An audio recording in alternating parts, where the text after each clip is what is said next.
Okay guys, this is Dan Hood, Big DH 2000. I got a package from Jeb. I won't show you the front because that gives away the names and addresses. As far as I can tell, it doesn't look like this package has been opened. Jeb was worried that it might have been. We'll try our best to get in here the safe way.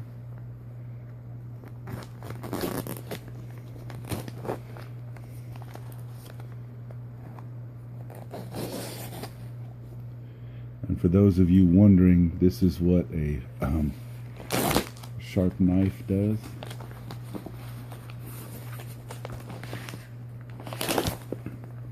I won't show you the front of that because there's a packing list on it. I tried not to look at it and spoil it.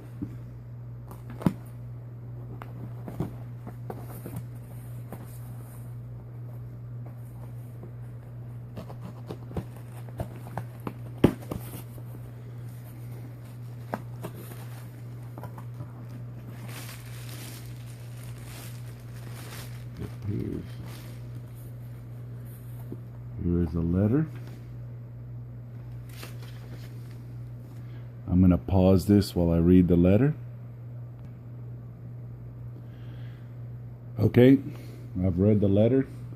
I've turned the light on above me so you can see it better. I won't tell you about the letter because it's personal, except to say thanks, Jeb. Really appreciate it. And I'm glad I was off camera when I read it. There's some pink rubber, which he said does really well on BB plinkers, and he thought it would do well on something for my brother in his plinking stage.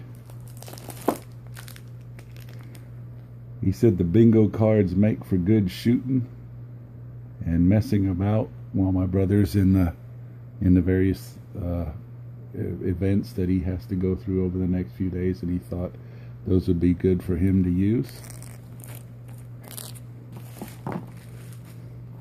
He gave me a potato peeler frame to use. I'll dress it up and finish it up, but it looks nice and good and strong. And the main thing he says is it'll plink BBs like crazy. So that's what that'll go nice with the pink over here. We'll save these two for a minute. I believe he said this was wenge. And he said they're knife scales, but you can use them for anything you want, is what he told me. I've never used this kind of wood before, so that'll be a first for me, which I always appreciate. You guys know I love to build and I love to share my builds. And I always like building materials that are very unique and special, whether that be that they're from something special or they're a unique type of material I've never used before. So I appreciate those two, Jeb. I'll put them here. And then, of course, you know his famous, I forget the name of it, yeah, pachinko balls, I think is what they're called, that he collects all over the place or buys, or either way, you can find them all over the place in Japan, according to Jeb. And he said he gave me one bag for me, one bag for my brother, so that we can both get into trouble together.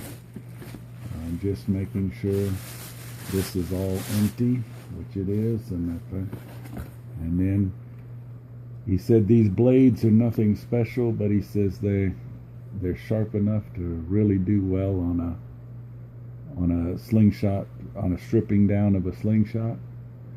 And he hoped I could put them to good use, and he hoped I could make a nice handle for the one. And perhaps I'll use the wenge, we'll see. I've also got several other pieces of good stuff down there that's getting too small for slingshots that might do well. This one almost looks like a flip razor handle in there. We'll pull that out later. Now, you guys are all waiting for this. We'll save the smaller one for last because he's told me something special about that.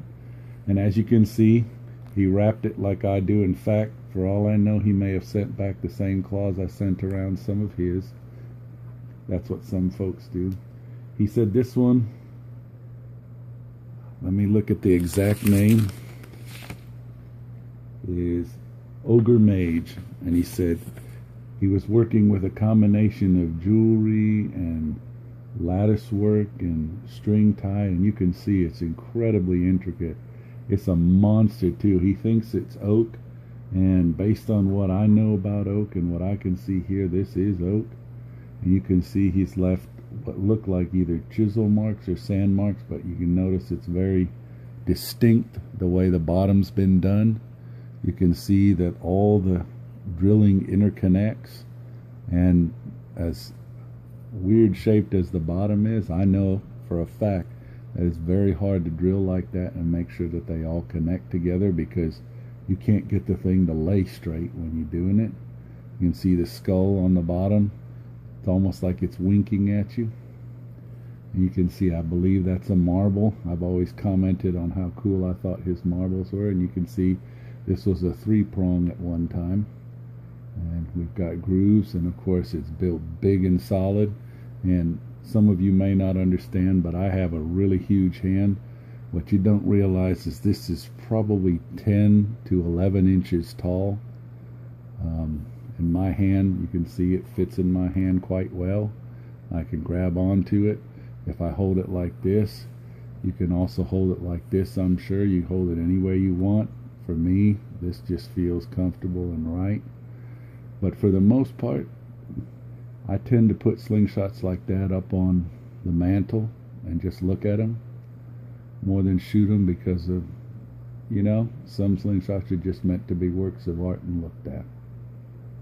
Let me put that down. And this one is a special one for my little brother. And Jeb said he especially wanted it for my brother because if you looked, he said this is one of the first he ever made. He harvested from a tree that had fallen down in the typhoon, so he said it was pretty fresh. How he cured it, he didn't say, but he says everything on this was done with hand tools, like a hand saw, a stripping knife, hand sanding, everything, because he didn't really have power tools at the time. And he finished it with, it looks like some kind of polyurethane or something.